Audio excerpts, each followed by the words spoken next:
अल्लाह अल्लाह, मेरे नबी की पैदाइश, हम अपने नबी की पैदाइश पढ़ लेते हैं। 12 रबीउल अव्वल 20 अप्रैल सन 571 पीर के दिन सुबह सादिक के वक्त मक्का शरीफ में हजरत अब्दुल्ला के मकान में हमारे आका दुनिया पर तशरीफ लाते हैं, कायनात के दूल्हा तशरीफ ले आते हैं। अब यह मैंने पैदाइश पढ़ दी है, जरा सुनो। मेरे नबी की माँ का नाम हजरत आमिना रज़ी अल्लाह ताला अन्हा है और बाप का नाम हजरत अब्दुल्ला रज़ी अल्लाह ताला अन्हा है। अब मेरे नबी की माँ अब्दुल मुत्तलिब कहने लगे, बेटा बहू आमना इजाजत हो तो गोद में ले लूं? कहा जी अब्बा जान ले लीजिए। मेरे नबी दादा की गोद में। कहा बेटी बहू आमना अगर इजाजत हो तो इसे कहीं ले जाऊं? कहा अब्बा जान 1 मिनट। मेरे नबी की माँ ने आका के ऊपर कपड़ा उड़ा दिया, कपड़ा ढक दिया। तवज्जो रखना, किसी की गोद में कपड़े से बच्चा ढका हुआ पहचानोगे? अल्लाह, अब्दुल मुत्तलिब की गोद में है। कौन है? नबी है। कपड़ा ढका हुआ लेके जा रहे हैं। कहां?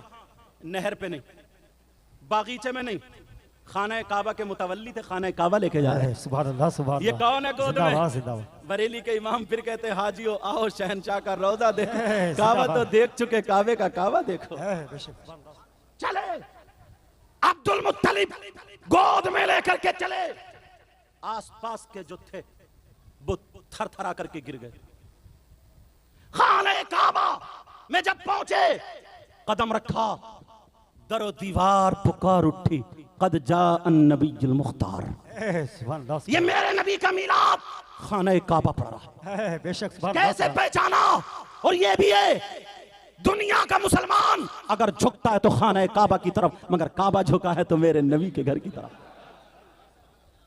अब सुनो, खाना काबा वुलिदन नबीयुल मुख्तार, जान नबीयुल मुख्तार, बाइख्तियार नबी आ गए। ये खाना काबा कह रहा था मुझे बुतों से पाक करा करके अब तकद्दुस के साथ तवाफ कराने वाले नबी आ गए। अल्लाह उस समात कैसे पहचाना? खाना काबा ने पहचान लिया।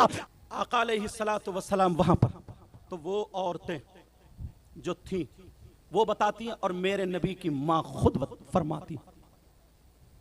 क्या फरमाती हैं? कहती हैं कि जिस रात में मुहम्मदुर रसूलुल्लाह मेरा बेटा नूर बन के तशरीफ लाया तो ये आसमान के सितारे इतने करीब हो गए, इतने करीब हो गए, इतने करीब हो गए, ऐसा लगता था कि मेरे आंगन में न गिर जाए। बिल्कुल करीब हो गए। यखिर्रु अलैहि का लफ्ज आया। समझ रहे हैं मेरी बात? लगता है आला हजरत का ये शेर इस तरफ इशारा कर रहा, ये सितारे क्यों करीब आ गए? मेरे नबी यहां पर, आसमान के सितारे क्यों करीब आ गए? आला हजरत ने रहनुमाई फरमाई इस शेर के जरिए। क्या फरमाई? सुबह तैबा में हुई, बटता है बाड़ा नूर का, सदका लेने नूर का आया है तारा नूर का। बेशक। सुभान अल्लाह, सुभान अल्लाह। सुबह तैबा में हुई, बटता है बाड़ा नूर का, सदका लेने नूर का आया है तारा नूर का। अब चलो आगे थोड़ी, क्योंकि मुझे और आगे भी बोलना है। इसी पे अगर और फैलाता रहूं तो बात आगे चली जाएगी, लेकिन तवज्जो रखो। अल्लाह अल्लाह सुनो।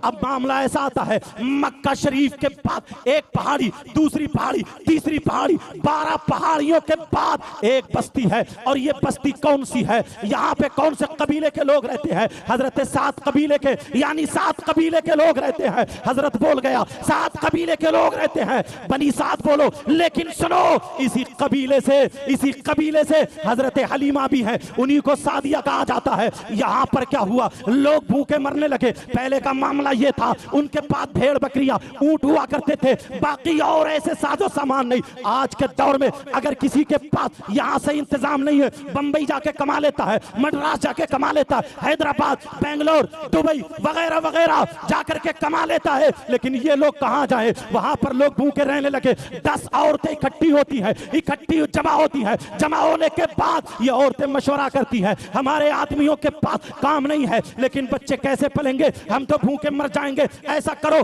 12 पहाड़ियों के बाद मक्का शरीफ आता है, वहां पर बच्चे पैदा हुए हैं, वहां वहां पर हम जाएंगे, उनकी औरतों के जो बच्चे हैं वो बच्चे लेकर के हम आएंगे और उन्हें दूध पिलाएंगे, उनकी परवरिश करेंगे। जो हमें दौलत मिलेगी, रुपया पैसा मिलेगा, हम उससे अपने बच्चों की गुजर बसर करेंगे, अपनी जिंदगी गुजारेंगे। 10 औरतें जमा होती हैं, उन औरतों में जमा होने वाली औरत हजरत हलीमा भी है। तवज्जो रखना जरा मेरी तरफ।